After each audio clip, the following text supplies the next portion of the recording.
bergabung di acara pemberian pungta yang ketiga pada sore hari ini.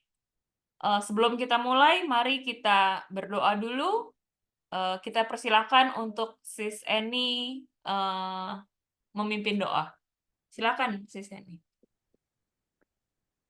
Selamat sore, Romo, Frater, Bapak Ibu sekalian. Mari kita persiapkan diri kita untuk memulai pertemuan pada sore hari ini. Kita hening sejenak. Demi nama Bapa, Putra, dan Roh Kudus. Amin. Allah yang Maha Kasih, kami mengucap syukur atas berkat-Mu. Kami bersyukur karena Engkau pertemukan kami kembali dalam pertemuan sore hari ini. Bapa, kami bersyukur pula atas segala rahmat-Mu pada latihan minggu yang lalu, di mana kami merasakan luka-luka kami, merasakan kerapuhan kami, merasakan dosa-dosa kami, untuk memohon pengampunan, rahmat pengampunan, dan penyembuhan dari-Mu. Kami akan mendengarkan pungta yang ketiga tentang penyembuhan. Mohon rahmat supaya dengan kerendahan hati kami dapat mendengarkan dengan baik dan kami siap untuk memulai latihan pada minggu ketiga ini.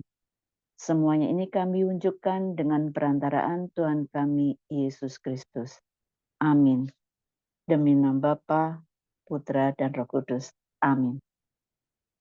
Terima kasih Mbak Eni untuk doanya. Bapak Ibu peserta, untuk persiapan pungta malam hari ini, mohon untuk menyiapkan buku LRP Gelap dan Terang atau membuka file dari LRP Gelap dan Terang.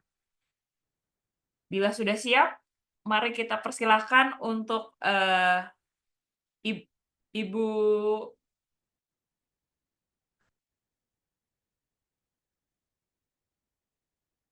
Bu Yohana Tungga Prameswarawati, salah satu fasilitator LRP yang juga psikolog dan yang saat ini berdomisili di Surabaya, ya Bu Yohana. Silakan Bu Yohana. Terima kasih Mbak Yudit. Selamat malam Romo, Bapak dan Ibu. Bapak dan Ibu, saya akan memaparkan pungta yang ketiga ini tentang misteri penyembuhan. Tetapi sebelumnya, apakah Bapak Ibu sudah menyiapkan bukunya supaya saya bisa membantu Bapak Ibu untuk lebih mudah besok ketika melakukan latihan rohani?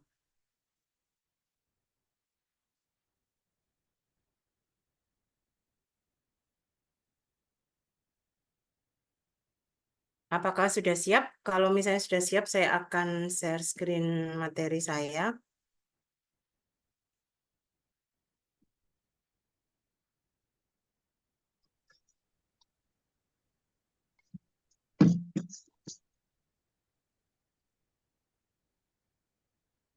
Apakah bisa dilihat? Sudah bisa. Ya. Baik, Bapak Ibu. Pada malam hari ini kita akan belajar tentang misteri penyembuhan. Bagaimana kita berdoa kontemplasi dan juga melakukan eksamen khusus mengenai misteri penyembuhan ini. Nah, kita mulai membuka dulu di halaman 91. Jadi Bapak dan Ibu, kalau misalnya mau latihan rohani, itu kita baca dulu petunjuknya. Di situ itu kita akan tahu pada minggu ini kita akan melakukan doa kontemplasi yang seperti apa. Nah, di dalam halaman 93 itu dalam petunjuk itu di situ ditulis ada hubungan yang mendalam antara cinta, pengampunan, penyembuhan, dan damai. Jadi keempat hal ini itu itu saling berkesinambungan dan itu ada di dalam latihan rohani kita. Kemarin pada waktu minggu pertama itu kita belajar tentang misteri kasih, misteri cinta Tuhan. Kemudian di minggu kedua itu kita berdoa kontemplasi mengenai pengampunan dari Tuhan. Dan kemudian pada minggu ini, minggu depan, minggu ketiga mulai Senin besok, itu kita akan belajar mengenai misteri penyembuhan, dan minggu keempat misteri tentang kebebasan. Nah, sebelumnya saya akan mengajak Bapak Ibu dulu, karena ini mengenai misteri penyembuhan. Kita akan melihat apa sih yang menjadi luka-luka dalam diri kita. Di sini saya akan mengajak Bapak Ibu untuk melihat kegelapan di dalam diri kita itu seperti apa. Di sini di minggu ketiga itu dijelaskan bahwa kegelapan dalam diri kita itu bisa meliputi kebutaan, ya, kita buta terhadap lingkungan, kita buta terhadap relasi, kita buta terhadap banyak hal, kebaikan-kebaikan. Kemudian juga apakah kita ini juga tuli? Kita tuli terhadap keadaan lingkungan kita, apapun yang kita jumpai, yang kita seharusnya untuk melakukan suatu kebaikan, tetapi kita mengabaikan. Kemudian, apakah kita juga lumpuh? Lumpuh dalam pikiran, apakah kita dipenuhi dengan pikiran-pikiran yang negatif tentang orang lain, dan kita tidak melihat potensi-potensi orang lain, sehingga akhirnya kita itu bisa membunuh potensi orang lain karena pikiran-pikiran negatif kita. Kemudian kita tidak memiliki, kita lumpuh dalam kasih karena sifat egoisnya kita, atau kita lumpuh dalam memberi cinta, memberi kasih, memberi perhatian kepada orang, dan kita lumpuh, tidak bisa berjalan dengan cepat ketika kita harus cepat membantu orang lain. Nah, ini juga kelumpuhan ini atau buta dan tuli ini itu bisa juga terjadi pada diri kita. Bukan hanya kita yang menyakitin orang lain, tetapi orang lain pun menyakiti diri kita. Jadi kita menjadi lumpuh karena kita menjadi lumpuh karena kita merasa terlukai dan itu tidak termaafkan misalnya, sehingga kita seperti nisan, ya, kita ada di dalam kubur dan kita sangat asik di dalam kubur itu, sehingga ketika Tuhan memanggil kita seperti ketika memanggil Lazarus, Lazarus keluarlah. Tapi seandainya itu nama kita masing-masing yang disebut, apakah kita mendengar Yohana keluarlah? Apakah Yohana itu keluar, ataukah Yohana tetap senang berkubang di situ? Nah, saya akan menggambarkan bagaimana luka-luka kita, dosa-dosa kita di masa lalu. Saya mengambil dari buku Kembalinya Anak yang Hilang. Buku ini adalah tulisan dari Henry J.M. Nouwen, seorang imam projo dari Amerika. Nah, beliau ini melihat lukisan dari Lambert itu mengenai kembalinya anak yang hilang. Dan beliau ini sangat tergelitik untuk merefleksikan apa yang dialami oleh anak bungsu atau anak sulung. Baik, mari kita lihat sama-sama apa yang direfleksikan oleh Henry J.M. Nouwen. Pastor Henry itu melihat anak bungsu itu, dia itu adalah memiliki kegelapan, yaitu dia tuli terhadap bisikan kasih karena ada nafsu, ada keserakahan, dan kemudian perbuatan yang menghina karena dia pergi dan meminta warisan, sedangkan ayahnya itu masih hidup. Kemudian dia juga mati relasinya terhadap orang-orang yang mengasihinya. Kemudian ketika dia pulang, itu Henry Nguyen menggambarkan bahwa dia melihat lukisan ini, dia kemudian merefleksikan bahwa rambut gundul yang di dalam lukisan itu adalah ciri kepribadiannya yang telah dirampas. Kemudian pakaian compang-camping yang menutupi tubuh yang kurus itu adalah sosok yang lelah dan kehabisan tenaga. Kemudian telapak kaki itu adalah perjalanan panjang yang hina. Kemudian di kaki kiri yang terbuka itu adalah dia mengalami luka. Kemudian ada kaki kanan sebagian yang tertutup sandal. Sebentar. Itu merupakan penderitaan dan kesengsaraan. Terus kemudian dia kenapa terluka?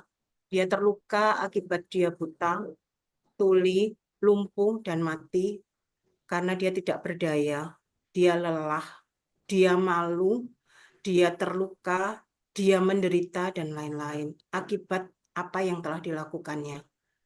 Nah, di sini Henry Nguyen juga melihat yang tersisa dari si anak bungsu ini apa? Karena semuanya sudah hilang, ya, semuanya sudah gelap. Yang tersisa cuma satu, yaitu pedang. Nah, pedang ini apa sih? Gitu. Pedang ini adalah lambang derajat kebangsawanannya. Meskipun ia berada di tengah segala kehinaan, ketika dia kembali, itu sudah sangat terlihat betapa dia adalah seorang anak yang hina, yang sudah tidak layak dimaafkan, yang ya patutlah dibuang gitu. Kalau menurut mata kita ya. Tetapi ia tetap setia kepada kebenaran bahwa ia adalah putra sang Bapa. Ingatan akan keputraan yang amat bernilai itulah yang akhirnya membawa dia kembali kepada Bapaknya. Saya mohon yang tersisa ini coba diingat ya. Nanti saya akan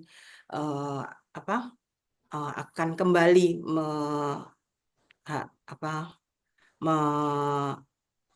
menerangkan yang ini. Nah, kemudian kalau anak sulung sekarang. Anak sulung ini adalah anak yang bertindak sesuai harapan orang tua agar dianggap patuh. Karakternya dia seperti itu, ya. Kemudian dia ingin menyenangkan hati orang tua karena kepingin dianggap dipuji. Kemudian dia juga takut mengecewakan orang tuanya, sehingga apapun yang diminta oleh orang tuanya itu dia menurut. Tetapi ketika anak bungsu itu pulang, dia itu terluka. Agak aneh juga ya. Tetapi di sini yang saya tertarik dengan refleksi dari Henry Nguyen adalah bahwa dia melihat anak sulung ini memiliki rasa iri hati karena melihat saudara atau orang lain yang memiliki kebebasan untuk tidak memperhatikan orang tuanya atau bertingkah aneh-aneh. Dia merasa adiknya itu tidak memperhatikan orang tuanya. Tapi kenapa orang tuanya itu ketika adiknya datang itu begitu antusias untuk memeluk, langsung memeluk, kemudian memestakan. Nah, itu membuat dia itu iri hati. Nah, kita juga mungkin punya rasa iri hati yang seperti ini, sehingga itu bisa membunuh potensi orang lain, membunuh karakter orang lain. Bahkan kita pun karena iri hati orang lain, kita pun diperlakukan yang sama. ya, kita dibunuh, kita dimatikan semua karakter kita, potensi kita oleh orang lain. Misalnya di tempat kerja, karena kita mungkin berprestasi, kemudian ada orang lain yang mungkin merasa lebih dari kita, tetapi tidak seberuntung kita, kemudian mulai mematikan potensi-potensi kita. Nah, itu akan menjadi luka bagi kita. Nah, kemudian emosi yang meluap saat melihat orang lain melakukan segala sesuatu yang dianggapnya sebagai suatu celah atau tidak bermoral. Karena dia merasa bahwa aku adalah anak penurut, aku adalah anak yang baik, ya. Ketika dia melihat sesuatu yang dianggapnya itu tidak bermoral, menyalahi hukum, menyalahi aturan, dia akan cepat emosi. Nah, kemudian dia memiliki beban dengan hidup penuh ketaatan untuk mendapatkan pujian. Jadi dia itu ketaat itu sebenarnya beban sebenarnya buat dia. Tapi dia senang karena apa? Karena dia mendapatkan pujian. Nah, kemudian dia sakit hati ketika orang lain mengkritik hal buruk. Jadi mungkin itu juga ada pada kita ketika ada orang lain yang mengkritik kita, kita tidak menganggap bahwa itu adalah sesuatu yang membangun kita, tetapi itu seolah-olah itu akan menjatuhkan kita.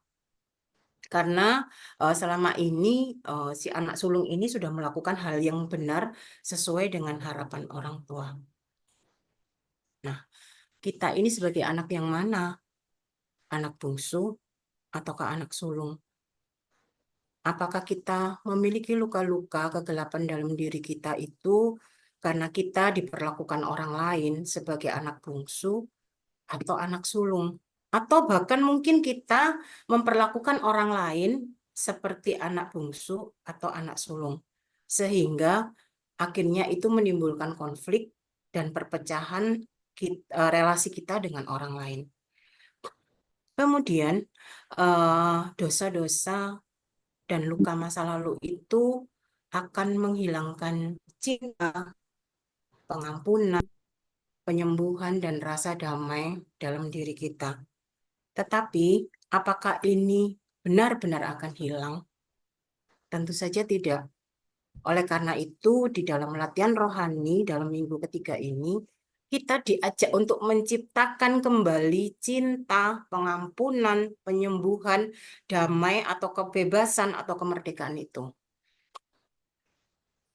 Nah, coba kita merenung kembali, mengingat kembali latihan rohani pemula gelap terang ini di minggu pertama. Apa sih yang kita dapatkan? Apa sih yang kita kontemplasikan, yang kita refleksikan pada minggu pertama? Pada minggu pertama itu kita diajak untuk mengingat tentang misteri kasih, merasakan kembali cinta Tuhan. Kita tidak sendiri, kita tidak kita diajak untuk mengerti bahwa Tuhan itu berkarya dalam segala hal dalam diri kita, sehingga kita tahu bahwa cinta Tuhan itu juga akan mengampuni kita, cinta Tuhan itu juga membawa kita pada kesembuhan. Kemudian pada minggu kedua itu kita diajak untuk mengalami Tuhan yang pengampun melalui misteri belas kasih-Nya. Ya, bagaimana kita diajak untuk datang kepada Tuhan, terus kemudian kita diajak untuk mengampuni sesama kita, sehingga relasi kita dengan Tuhan, Sang Pengampun itu menjadi terjalin kembali. Begitu pula dengan relasi dengan sesama. Nah, di minggu ketiga itu kita akan diajak untuk mengalami Tuhan yang menyembuhkan melalui misteri penyembuhan. Nah, semuanya ini dan nanti di minggu keempat itu kita akan mengalami bagaimana Tuhan memulihkan relasi kita dengan sesama dan Tuhan. Nah, tapi tentunya ketika kita sudah memulai untuk menjadi yang baik, itu harus diingat bahwa iblis itu selalu mengingat celah dosa kita. Iblis itu selalu mengatakan bahwa kamu nggak bisa berubah. Kemudian dia mengingatkan dosa-dosa kita. Kamu itu loh orang kotor, kamu orang hina, kamu, dan sebagainya. Sehingga muncul perasaan-perasaan berdosa yang tiada henti. Nah, dalam webinar beberapa hari yang lalu, Romo Marwan sudah menerangkan apakah Tuhan tertarik dengan dosa masa lalu kita. Nah, pada minggu ini kita pada latihan rohani gelap terang ini, kita diajak untuk sadar bahwa Allah mencintai kita lebih dahulu melalui misteri kasih-Nya. Kemudian kita diajak untuk sadar bahwa bahwa Allah adalah pengampun dan kita datang memohon pengampunan darinya dan mohon rahmat untuk dapat mengampuni sesama kita melalui misteri belas kasih. Nah, pada saat ini nanti pada mulai hari Senin kita diajak untuk sadar bahwa Allah mampu menyembuhkan kita. Allah mampu menyembuhkan kita. Kata-kata itu yang harus kita pegang dan kita sungguh-sungguh akan sembuh melalui misteri penyembuhan. Nah, bagaimana Tuhan menyembuhkan kita? Pertama, kita harus rendah hati. Ya, kita harus datang dengan segala kerendahan hati. Kemudian kita menyerahkan kelemahan kita. Kalau orang Jawa bilang jangan begegek, ya, jangan kayak batu. Tapi kita benar-benar rendah hati, menyerahkan kelemahan kita. Kemudian membiarkan Tuhan bekerja dan memproses kita. Dan kemudian ketika kita sudah selesai diproses, kita harus bangkit dan memperbarui diri. Nah, bangkit dan memperbarui diri itu yang kita akan kita kontemplasikan, kita eksaminkan di dalam minggu ketiga ini. Ya, baik. Satu hal yang harus kita ingat bahwa untuk sembuh itu bukan dengan kekuatan kita sendiri. Kita tidak akan pernah mampu sembuh jika kita tidak menyertakan Yesus, tidak menyertakan Tuhan Yesus. Jadi ini harus menjadi pegangan kita. Kita harus menyertakan Tuhan Yesus dalam proses penyembuhan kita. Baik, kita mulai. Saya minta Bapak Ibu melihat di buku. Maaf, saya memakai buku ya. Saya tidak memakai PDF karena buku ini itu ada tabel eksamen khusus yang akan kita lakukan pada sore hari, tetapi di PDF itu tidak ada. Tetapi bagi Bapak Ibu yang belum mempunyai buku, tidak usah khawatir.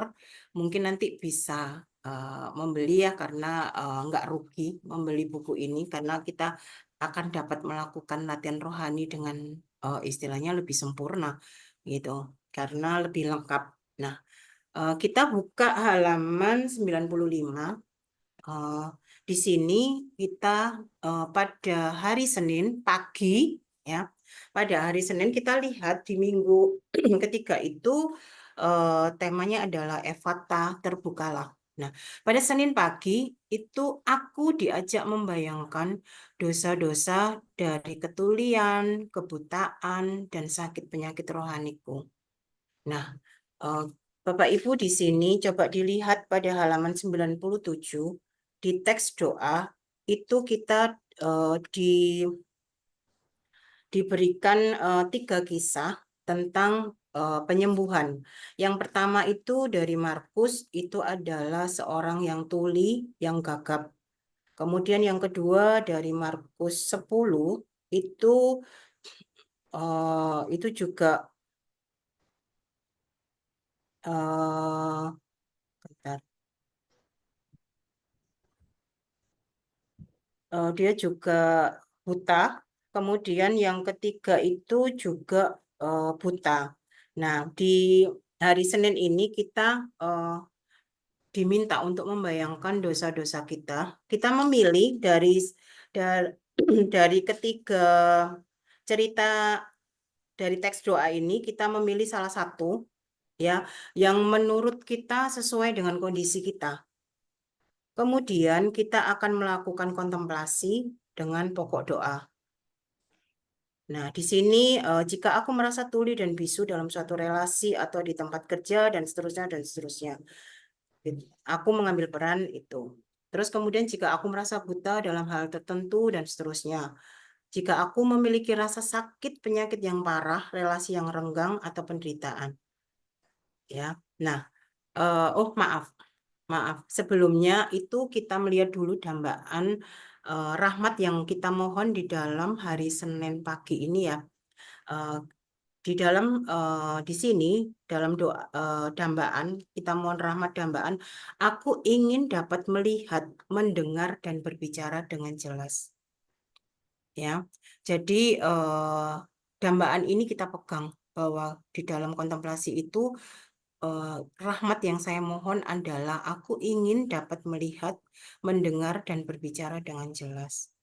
Nah, ketika kita sudah mulai membayangkan, mungkin bagi teman-teman atau Bapak Ibu yang memiliki luka yang sangat dalam, saya bisa memahami, mungkin akan sulit, mungkin untuk membayangkan bagaimana kadang-kadang itu kita kalau misalnya mempunyai sesuatu masa lalu yang buruk, itu kita cenderung untuk melupakan.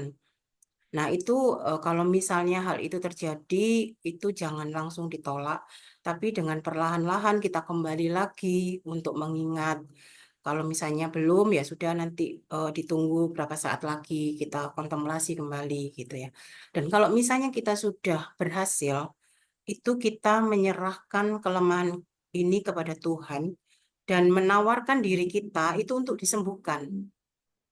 Dan membiarkan Tuhan dengan leluasa menyembuhkan aku. Ya, di sini saya beri warna merah karena ini yang paling penting. Bagaimana Tuhan leluasa menyembuhkan aku. Kemudian setelah itu, setelah kita sudah berkontemplasi, itu kita diajak untuk melakukan percakapan dengan Tuhan.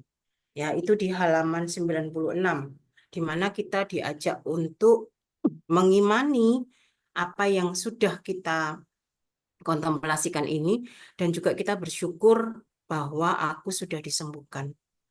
Kemudian kita bercakap-cakap juga dengan Tuhan, mengungkapkan perasaan saya, mengungkapkan pikiran saya, bagaimana ketika saya merasa damai, merasa sudah disembuhkan.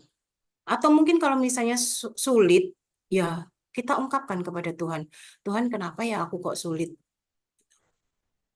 Ya, kemudian minta rahmat kepada Tuhan, bagaimana kita bisa disembuhkan.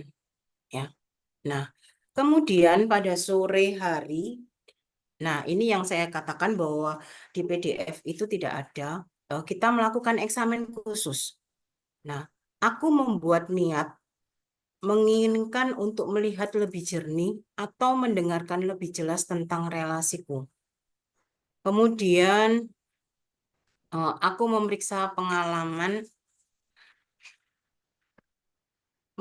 kembali bagaimana relasi-relasiku. Ketika kita sudah disembuhkan, apakah kita masih memiliki dendam? Apakah kemudian tiba-tiba muncul lagi, kok aku sakit hati lagi ya? Nah, mari kita melakukan eksamen khusus bagaimana kita hubungan kita, relasi kita dengan orang-orang yang mungkin selama ini menyakiti hati kita.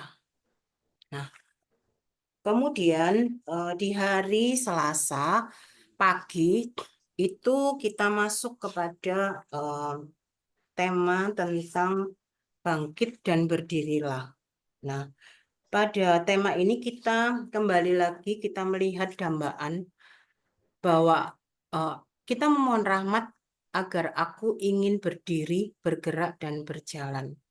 Kemudian kita melihat teks doa, ya kita membaca teks doa di halaman 100 dan 101. Nah, di situ juga ditawarkan 3, yaitu Yohanes 5, Lukas 5, dan Matius 8. Silakan Bapak Ibu memilih salah satu yang sesuai dengan kondisi Bapak Ibu. Nah, kemudian kita diminta untuk membayangkan dosa-dosa kelumpuhanku akibat kemarahan, ketidakberdayaan, putus asa, ya. Bagaimana kemudian ketika aku lumpuh, aku mengambil peran sebagai orang itu. Terus kemudian ketika aku lumpuh karena sakit penyakit, karena beban hidup, ya. Kemudian banyak hal yang membuat kita itu tidak berdaya dan putus asa. Nah, itu kita kontemplasikan. Nah, kemudian kita mendengarkan suara Yesus, bahwa Yesus mengatakan bahwa Dia akan menyembuhkan kita. Dan kemudian kita menyerahkan kelemahan kita agar Tuhan bekerja lebih sempurna. Jadi kalau tadi menyembuhkan, sekarang lebih sempurna menyembuhkan aku. Ya. Dan kemudian kita melakukan percakapan, kita mengimani apa yang kesembuhan tersebut, dan kita bersyukur bahwa kita sudah sembuh. Kemudian pada Selasa sore, sekali lagi kita melakukan eksamen khusus, sore atau malam ya. Jadi ada jeda waktu kita, karena eksamen khusus ini kita lakukan benar-benar pada saat kita hening, agar kita bisa melakukan pemeriksaan batin kita. Nah, di sini aku membuat niat ingin disembuhkan dari relasi-relasiku yang melumpuhkan. Kemudian aku memeriksa pengalamanku dengan menimbang-nimbang saat dibebaskan dari kelumpuhan dalam menjalin relasi. Menimbang-nimbang di sini adalah merasakan ketika aku dibebaskan itu rasa apa yang ada dalam diriku. Apakah sukacita karena aku sudah dapat berdiri lagi, sudah dapat bangkit lagi dari kelumpuhan aku. Relasi aku saya sudah bisa membayangkan ketika saya disembuhkan, ketika saya sudah memaafkan, ketika saya sudah minta maaf, hubungan aku akan lebih sangat indah. Ya. Kemudian kita masuk ke hari, sebentar, di hari Selasa, di sini di halaman 101 itu ada kata-kata perwira, ya, di Matius 8 ya. Ini saya garis bawahi. Tetapi jawab perwira itu kepadanya, "Tuan, aku tidak layak menerima Tuan di dalam rumahku. Katakan saja sepatah kata, maka hambaku itu akan sembuh." Sekali lagi di garis bawahi, nanti saya akan terangkan. Kemudian kita lanjut ke sebentar.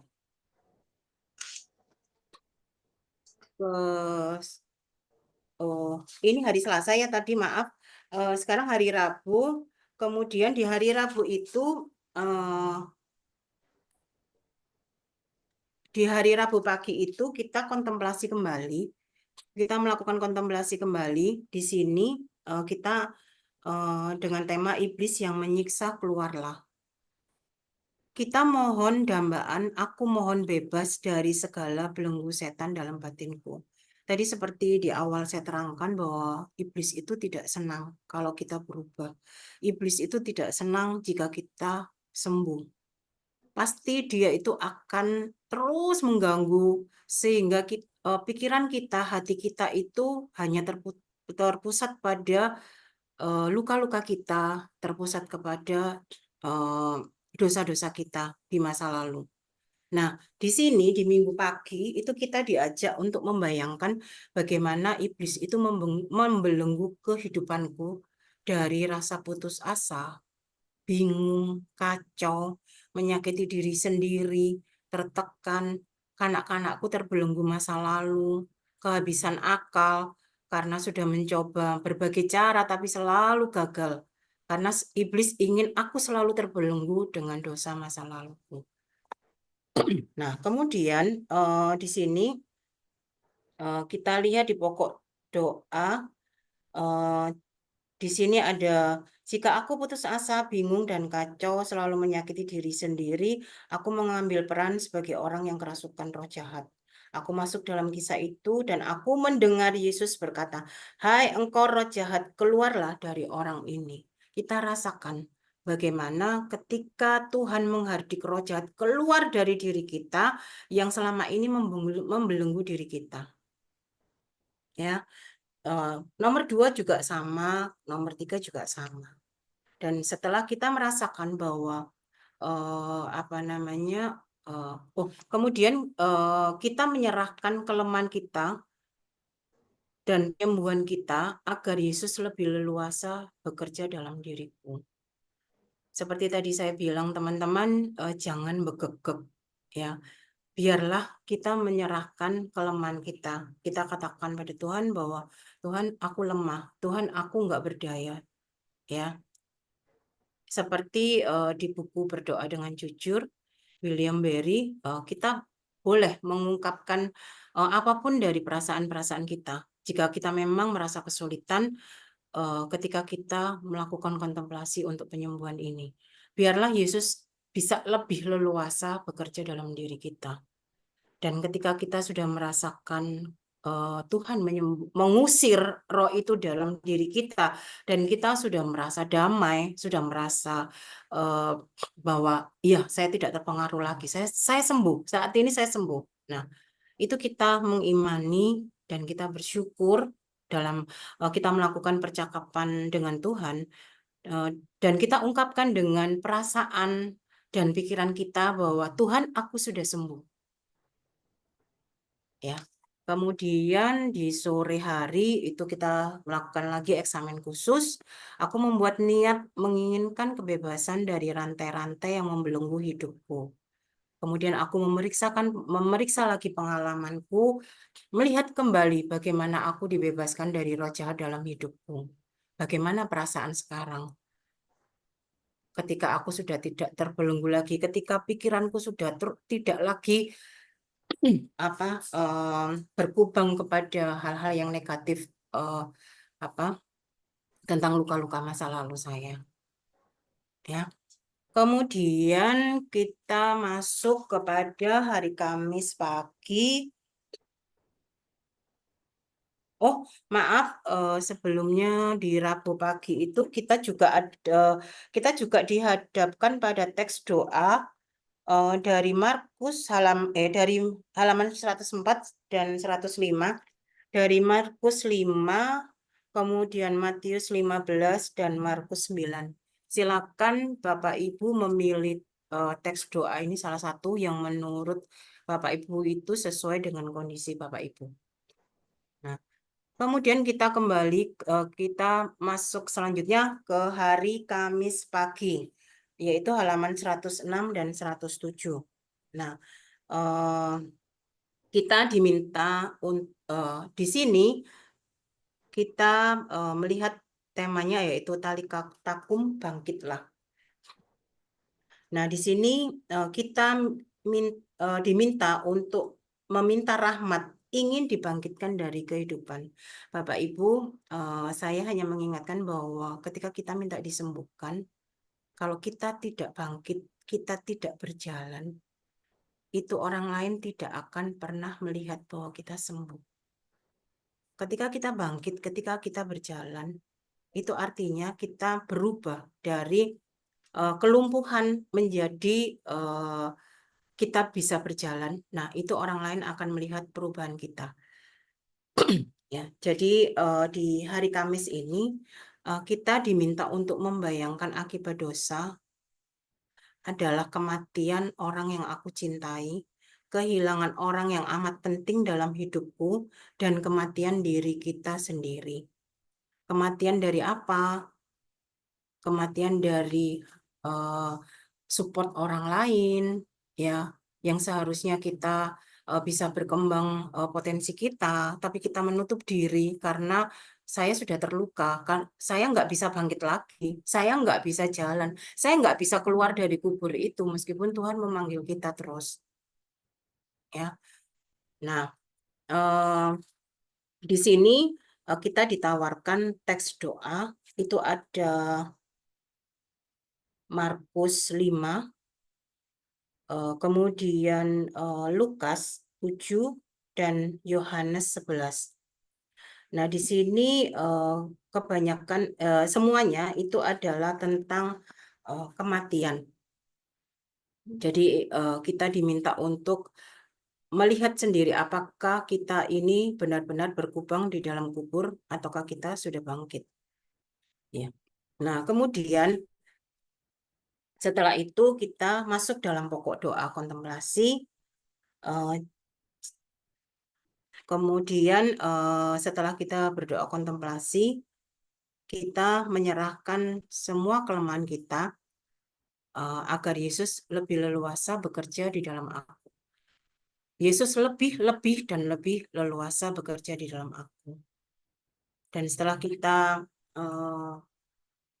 merasakan kesembuhan itu kita mengimani dan kita bersyukur, kita melakukan percakapan dengan Tuhan, kita bersyukur dengan menyatakan pikiran, perasaan bahwa aku sudah sembuh.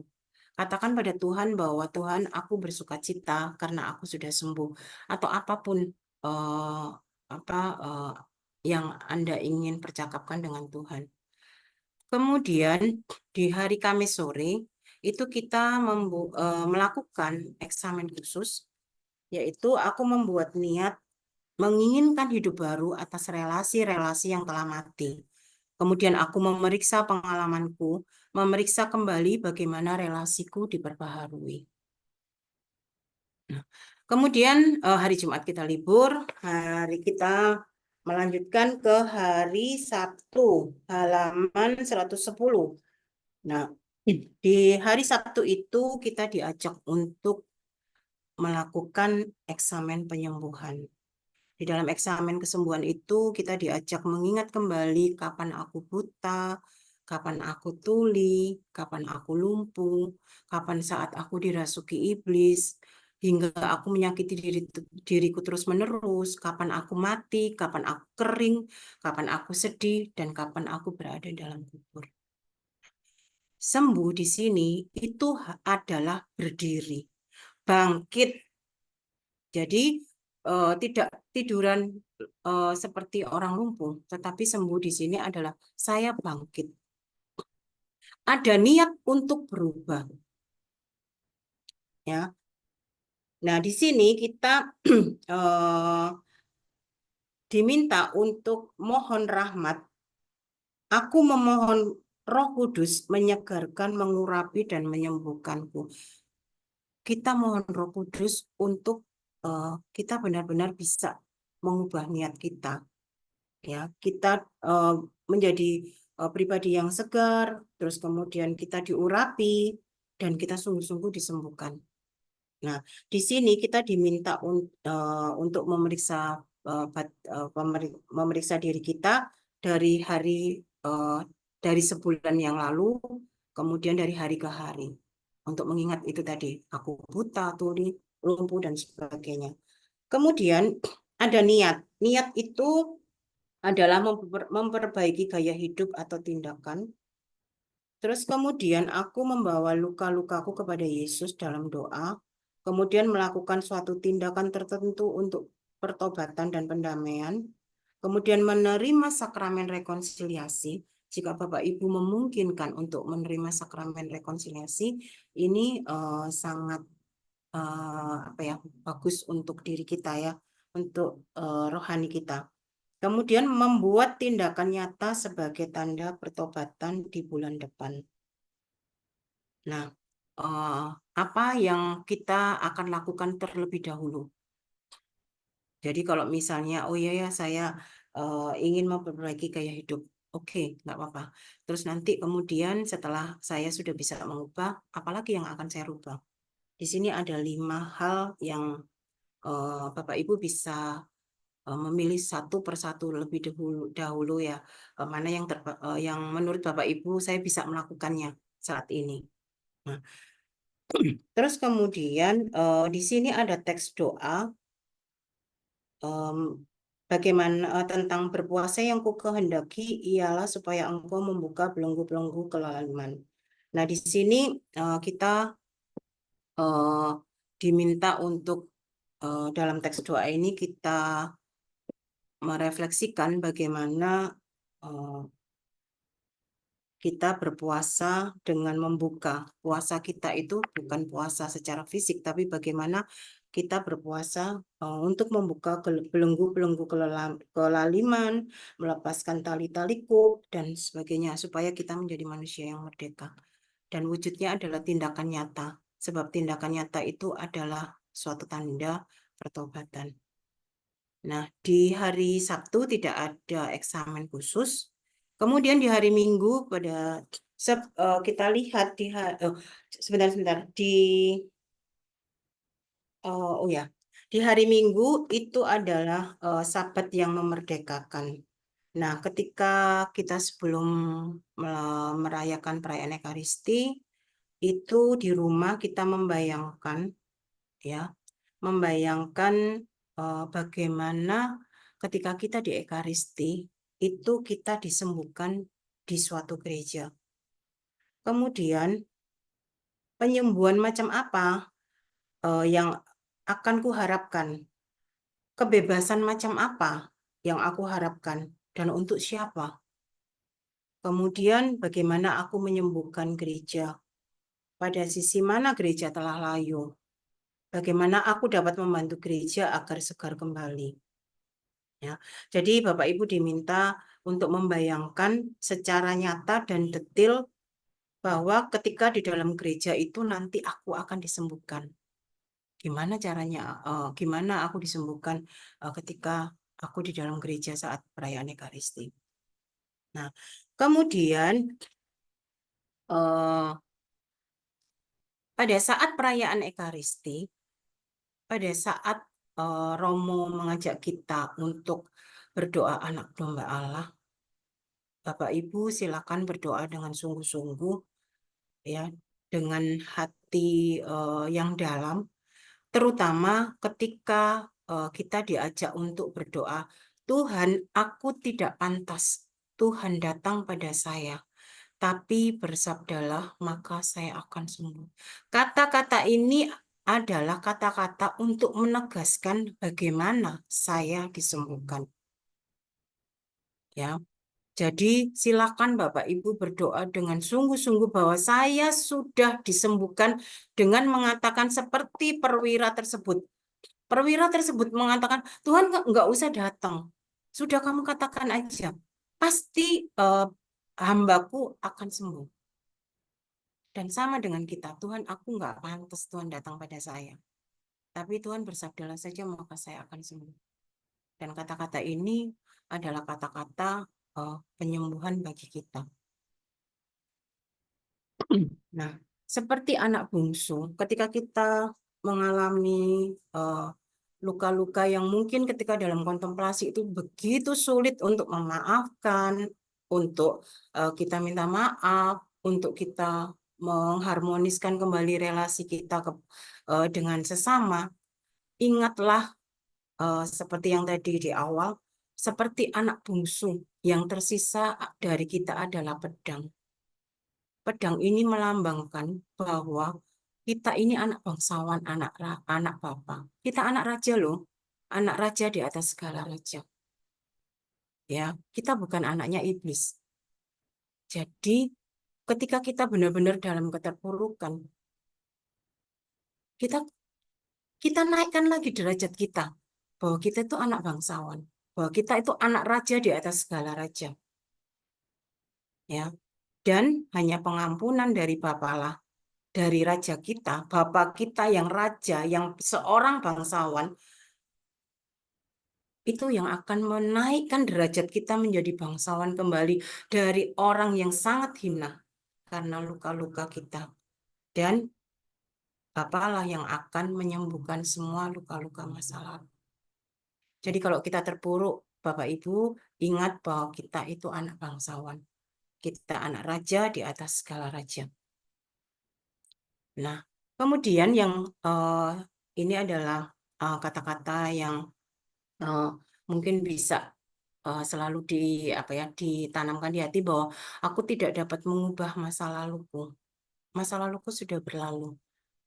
Dan selalu akan ada, maksudnya itu kalau kita mengingat itu akan ada di pikiran aku. Tetapi Tuhan mampu menyembuhkan luka-luka masa laluku. Aku disembuhkan bukan dengan kekuatanku, tetapi hanya dengan kekuatan Tuhan. Sehingga aku harus selalu menyertakan Tuhan dalam setiap proses penyembuhanku. Tidak bisa kita dalam latihan rohani ini kita tidak menyertakan rahmat dari Tuhan. Aku bisa kok. Luka-lukaku loh kemarin cuman sepele. Tapi besok-besok lagi kita akan ingat lagi luka-luka itu. Dan itu artinya kita belum sembuh. Karena kita tidak merasa bebas. Nah, saya sarankan untuk membaca 2 buku ini, buku yang sangat indah dan buku yang layak dibaca, yaitu Berdoa dengan Jujur. Kalau bisa dibaca semuanya dari halaman pertama sampai terakhir. Dan juga Kembalinya si Anak yang Hilang. Ketika saya membaca Kembalinya Anak yang Hilang itu, saya bisa merefleksikan saya sebagai anak yang mana, si bungsu atau anak yang sulung. Atau mungkin saya anak bungsu dan juga anak sulung. Sekian persen saya anak bungsu, sekian persen saya anak sulung. Dan kalau Bapak Ibu membaca ini, Bapak Ibu bisa merefleksikan betapa indahnya Henry Newman itu merefleksikan lukisan tentang Kembalinya Anak yang Hilang. Dan yang terakhir, pertanyaan saya adalah, maukah Bapak dan Ibu sembuh? Sekian Mbak Yudit dan Bapak Ibu Romo presentasi saya. Terima kasih. Terima Sebentar. kasih. Terima kasih Bu Yohana. Mungkin ada sebelum acara berakhir mungkin ada pertanyaan dulu dari para peserta. Mumpung masih ada Bu Yohananya dan ada Romo di sini, kalau ada pertanyaan mungkin silahkan mau di chat atau buka kamera langsung dan langsung bertanya. Bertanya, Bu. Silakan. Di sini untuk tabel eksamen khususnya itu kan setiap sore ya kita melakukannya. Kemudian aku membuat niatnya itu berarti mulai sore itu, bukan dari pagi. Niatnya itu dari pagi, cuman kita memeriksa kembali pengalaman kita ketika kita sudah membuat niat itu, apakah niat itu terwujud pada hari itu? Ya, jadi kalau misalnya kita memeriksa pengalaman kita, dan ketika di eksamen sore itu kita membuat lagi niat untuk maksudnya lebih memperteguh Ibu. Jadi misalnya hari Senin ya menginginkan untuk melihat lebih jernih atau mendengarkan lebih jelas tentang relasi-relasiku. Jadi bagaimana relasiku ketika saya tadi berkontemplasi, ketika saya tadi itu sembuh, apakah relasi aku dengan teman sekantorku itu sudah saya perbaiki gitu ya. Ataukah hari ini saya tiba-tiba kok merasa berat ya, kalau misalnya saya mendatangi dia untuk menyapa karena saya sudah mengampuni misalnya, gitu ya. Bu, kalau mungkin bisa dibuat contoh bagaimana niat untuk melihat lebih jernih dan mendengarkan lebih jelas tentang relasi-relasiku bagaimana? Melihat lebih jernih, kita membayangkan, kita merefleksikan bagaimana relasi saya, misalnya nih saya dengan ibu, misalnya ya. Terus kemudian saya istilahnya kita sudah lama lah berkonflik gitu. Nah, kemudian ketika mungkin ketika saya berkonflik dengan ibu, itu saya mungkin ada teman-teman saya misalnya yang mengatakan udah deh kamu maafin gitu. Misalnya gitu. Mungkin saya salah ya dengan ibu gitu. Terus kemudian waktu ibu melakukan eksamen khusus ini, kemudian ibu itu sebenarnya kepingin gitu. Waktu itu masih terluka, terus kemudian ibu membayangkan ada beberapa teman yang menyarankan, udah deh kamu ampuni Yohana aja, misalnya gitu. Nah, itu kita coba melihat dengan jernih relasi-relasi kita dengan teman-teman kita yang mungkin membantu kita untuk apa namanya, untuk kesembuhan kita. Terus kemudian apakah kita itu bisa mendengarkan dengan jelas? Ketika kita melakukan eksamen itu kita dengar nggak sih? Kita mendengarkan kembali nggak sih kata-kata teman kita yang mengatakan bahwa udah deh kamu ampuni dia gitu. Kan udah lama itu apa luka-lukanya gitu. Maksudnya konfliknya itu udah lama gitu. Gitu. Nah, seperti itu Ibu. Jadi niatnya yang harus saya lakukan itu memberi pengampunan kepada Bu Yohana gitu misalnya. Iya. Dengan melihat kembali atau mendengar kembali relasi-relasi saya dengan banyak orang yang bagaimana orang-orang itu mensupport saya untuk ibu dengan saya itu bisa melakukan rekonsiliasi. Tapi hanya dalam angan-angan ya Bu ya. Ya, tapi itu niat ya Bu, bukan cuma angan-angan aja. Ya, Ya, maksudnya kan niatnya tuh dalam hati kita aja kan, nggak perlu kita wujudkan gitu. ya. Kalau niat kan harus diwujudkan Bu. Kalau nggak diwujudkan Ibu nggak sembuh. Nah, kalau misalnya orangnya jauh, misalnya di luar kota begitu gimana? Atau di Hmm, telepon gitu ya. ya. Mungkin niatnya saya mau menelepon untuk memberikan pengampunan atau gimana. Ya, atau mungkin sekedar menyapa itu kan sebenarnya juga sudah merupakan pengampunan ya. Karena selama ini mungkin Ibu nggak pernah menyapa dia gitu. Seperti pengalaman saya ketika saya memiliki apa konflik dengan teman saya sejak SD. Itu ketika saya ketemu lagi, itu ternyata teman saya loh lebih mudah mengampuni saya daripada saya. Bahkan ketika saya bertemu dengan teman saya itu, saya masih kayak ganjel gitu. Tapi karena saya melihat bahwa dia itu begitu ramah dengan saya dan sepertinya dia sudah melupakan masa lalu kami, akhirnya, nah dari situ saya bilang, iya saya juga sudah mengampuni itu dan disitulah saya sembuh. Ya, terima kasih Bu. Sama-sama Ibu. Makasih Bu Katarina. Ada pertanyaan lagi nih Bu Yohana di kolom chat dari Bapak Kristianto. Saya Iya. bacakan ya. Selamat malam Bu Yohana. Bagaimana cara agar kita dapat selalu mengalahkan iblis yang selalu mengintai dan mencari saat kita terlena? Oke. Bapak siapa tadi? Kristianto. Mungkin Pak Kristianto kalau ada boleh membuka kameranya, Pak, atau mengangkat tangan biar bisa kami pin. Nah, silakan Pak Kristianto. Kan Bapak. Selamat Bapak malam. mau ya, silakan Pak. Ya, seperti itu. Supaya bisa selalu menang. Karena kan iblis kan nanti mengintai pada saat kita lengah, menyerang lagi. Dan kita pasti tidak siap ya jatuh lagi. Seperti tadi, Ibu tadi kan mengatakan, itu kan konflik sudah lama. Apa namanya, dimaafkanlah. Nah, tapi kalau kemudian ketemu lagi, terjadi konflik lagi. Artinya hati saya terluka lagi. Ketemu lagi, itu si dia, nama Bu Yohana, melukai hati saya lagi. Melukai hati saya lagi. Nah, itu bagaimana caranya bisa sembuh total. Terima kasih Bu Yohana. Seperti tadi yang saya katakan Bapak, kalau kita memakai kekuatan sendiri, itu kita tidak akan pernah bisa. Tetapi kalau kita menyertakan Tuhan Yesus, berapapun sebanyak apapun kita dilukai, kita pasti akan disembuhkan. Gitu ya Bapak? Iya, baik. Terima kasih Bu Yana. Sama-sama, Pak. Kasih Pak Kristianto. Terima kasih. Ada pertanyaan lagi Bu dari Pak Benjo.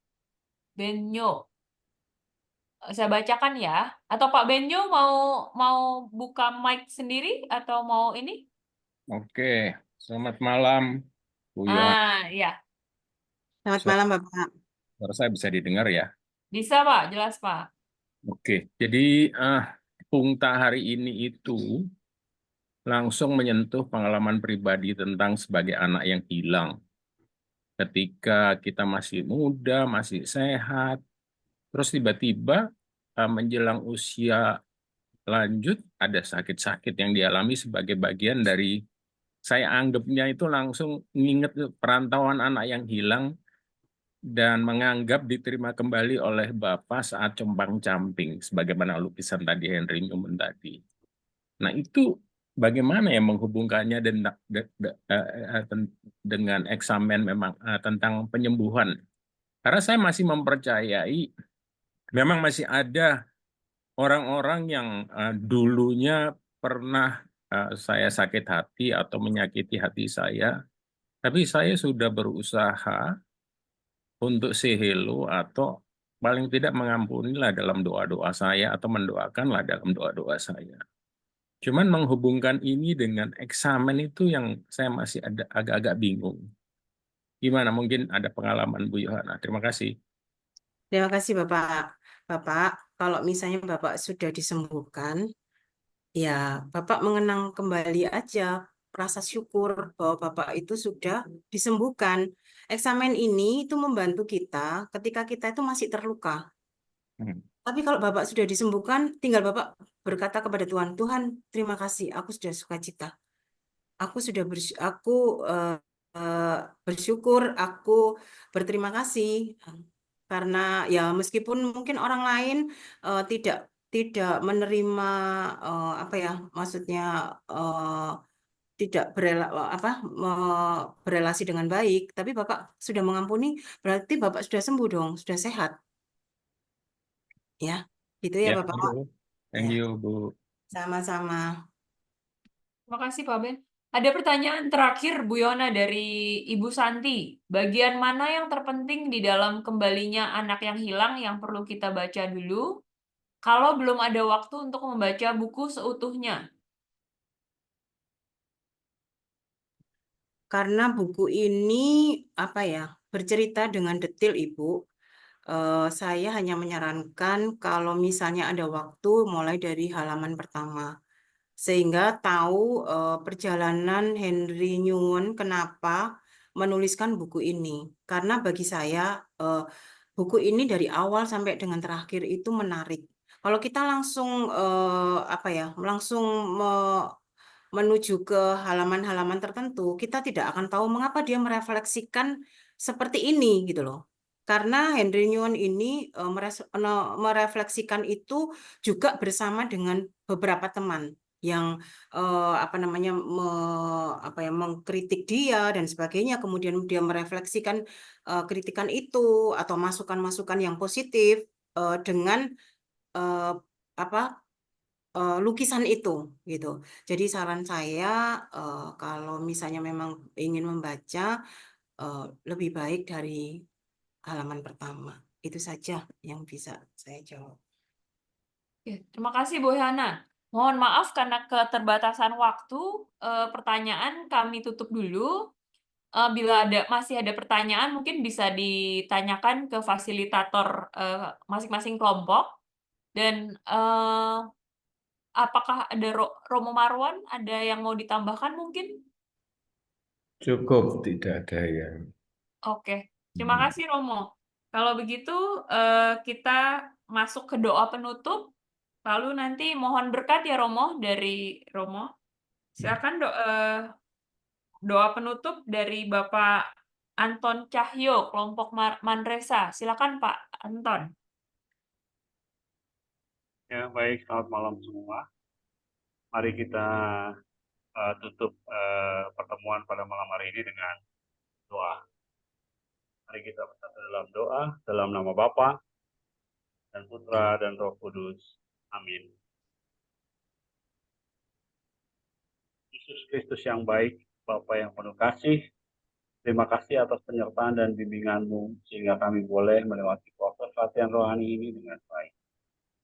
Kami juga hendak mengucapkan syukur atas penyertaan dan kesempatan yang diberikan untuk melanjutkan latihan rohani ini di minggu yang ketiga dan yang keempat. Semoga apa yang kami terima baik pada malam hari ini dan 2 minggu sebelumnya dalam latihan rohani dapat berguna bagi kehidupan kami dan menjadi berkat bagi sesama. Berikanlah hati kami sebagai orang yang dan tidak pernah merasa puas dengan apa yang telah kami lakukan. Karena kami yakin semua yang kami peroleh pada akhir kami akan digunakan untuk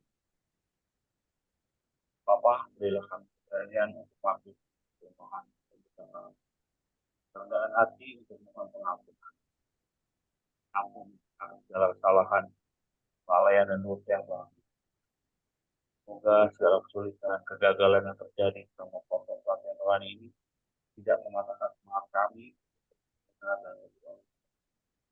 Doa ini kepanjatkan oleh para pramu yang berkati Tuhan kami. Mari kita tutup doa ini dengan mohon berkat Romo Marwan. Tuhan beserta kita. Allah yang Maha Kasih yang mengundang kita untuk datang kepadanya sehingga Dia dapat menyembuhkan kita, melimpahi kita dengan berkat penyembuhannya dalam nama Bapa, Putra, dan Roh Kudus. Terima Terima kasih. kasih Pak Anton Terima dan kasih, Romo. Romo. Terima kasih Romo, terima kasih semua. Apakah kita masih Terima ada kasih, foto? Romo Marwan. Terima kasih Mbak Yohana. Terima kasih Bu Yana. Kita Foto foto dulu. bareng, Kak. Foto dulu.